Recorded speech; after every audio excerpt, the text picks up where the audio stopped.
I think 38 years old, or 36 years old, subject to correction. Very interesting man. It's from the African nation known as Republic of. It's formerly known as Upper Volta, but they changed the name. Just listen to this. Why Ibrahim Traore released 1 million chickens into the wild. A shocking and expensive gamble to save Burkina Faso from locust and insect plagues and provide food for people and wildlife, and a desperate lever for the development of Burkina Faso's crop and livestock farming.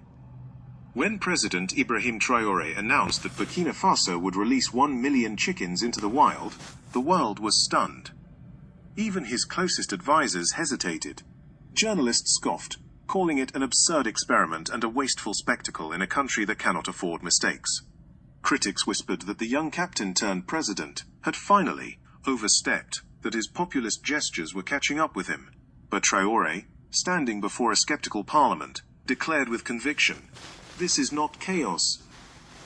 This is strategy." Burkina Faso was facing a crisis. Swarms of desert locusts and outbreaks of crop-eating caterpillars were devastating fields of sorghum, millet, and maize. Entire harvests vanished overnight. Farmers who had worked for months watched helplessly as their grain turned to dust in a matter of hours.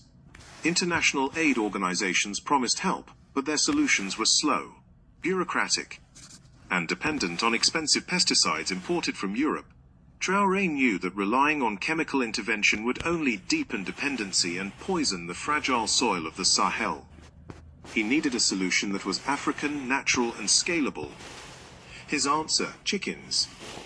Chickens are nature's most underestimated army. They eat locusts, caterpillars, beetles, and worms with insatiable appetite. A single chicken can consume hundreds of insects a day. Multiply that by 1 million, and you have a biological weapon against plagues that had terrorized farmers for centuries. But Traore's plan was more than pest control. It was also food security. Every chicken is a soldier, he told his people, but also a provider.